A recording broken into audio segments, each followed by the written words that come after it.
Now, more than 1 million children were referred to mental health services in England last year, with anxiety now the most common reason that young people are seeking help. So, how do we help Britain's anxious kids? Up 12% last year. Katie, first of all, I guess, how do we define anxious?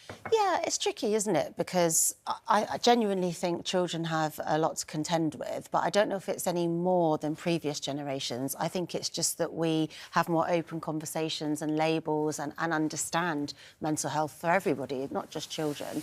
But I, as a mum, would like to say it's more difficult than ever for parents to comfort their anxious children. So typically, I mean, my kids are similar age to yours. Typically for my girls, it's bedtime, because obviously that's when they want to delay you.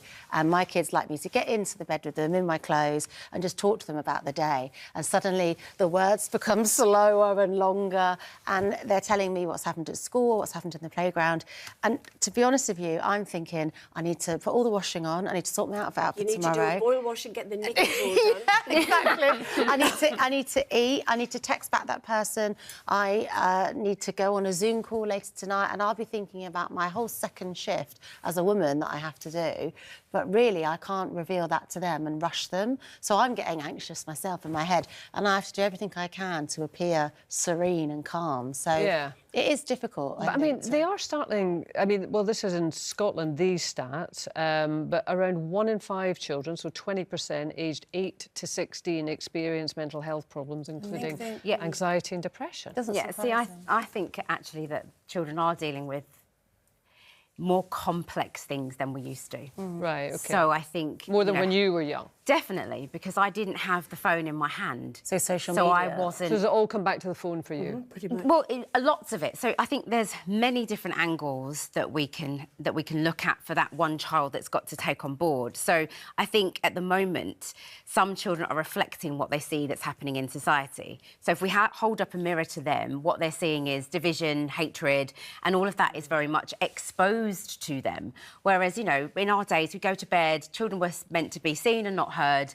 You'd go to bed early. You wouldn't, if you didn't know about the news or didn't hear of the conversation, you wouldn't be aware of it. Whereas now they're fully aware of what's happening and they feel more entitled to share that opinion. And I think, you know, in terms of education and what's going on in schools at the moment, it's awful. It's absolutely awful. So my child is being... Well, your experience, I mean, I guess not everyone would necessarily say it was awful. Well, I think a lot of teachers would agree that it's awful because there's lots of cuts that they're having to deal with and they're having to pick up a lot of slack that's just they're not supported in terms of from government funding. A lot of that's been cut. So a lot of teachers are really struggling at that end of things, at the frontline end of things in terms of education. I think they're really finding it very difficult. There's also the point, though, that Katie said, expressing, you know, the language, which you could say is a good thing. I mean, I was speaking to a friend of mine who's got kids who are younger, and she was saying that at nursery level, it's, you know, the kids come in and there's a lot about how are you feeling today? And they're sort of encouraging the children to express how they feel. Do you feel happy? Do you feel sad? Do you feel worried? And they use the anxious word.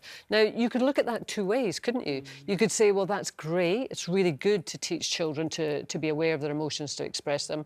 You could also argue that it might be making them over. No, I think it's positive because I think to communicate and say how you feel, it validates it and you're being heard. And I would hate as a mum to come in at the very end when things have unravelled and they didn't tell me, and that was simply because they lacked the vocabulary to be able to explain how they were feeling. So I always feel like early intervention. I know what you're saying in terms of it's a bit like saying I'm depressed and you think, well, there's a scale. Where are you? Yes.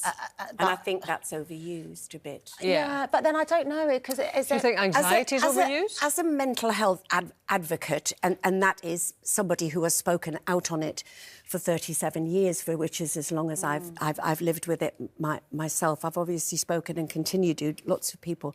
I think it's wonderful, the advances that we've made in talking about mental health. But mental health and mental illness are also very different. Yeah. You know, we have no say.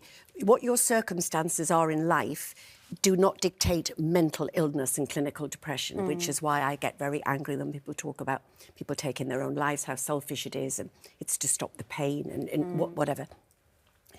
But I do think that we do have everybody has to label everything today. I also think that with what Kelly said, not in all cases. I think what Kelly said about the schools is very important, because the teachers, and I did a documentary several years ago where I had to be a teacher in my old school related to being a rubbish teacher on Waterloo Road. And it was fascinating how the teachers' levels of discipline have been dissipated over the years and continue to be so. And children like and need boundaries. Yeah, I think they need boundaries. I'm not saying grab them by the ear and pull them out the class, but I'm saying that they've lost the boundaries. You can't put your arm around an anxious child. You can't do this. You can't do that. And basically, many children have really suffered as a result of that. And they think it's given them a freedom to say what they want. So my husband said something recently, because he's an artist, but he runs the business side, finds it hard to delegate anyway. He said, I would really struggle employing a younger person, because if I asked them to do something and the next day it wasn't done, I would show my annoyance that that wasn't done and question why it wasn't done. And I might get told, you're bullying me.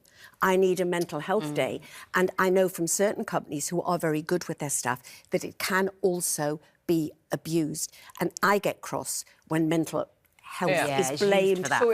Is that lack of resilience? And anxiety is an illness as well. I think there is anxiety and taking advantage of it. That then you're always going to have that, aren't you? I think the C word. I know I'll get it in my ear. What's I think what COVID used to be Christmas. COVID.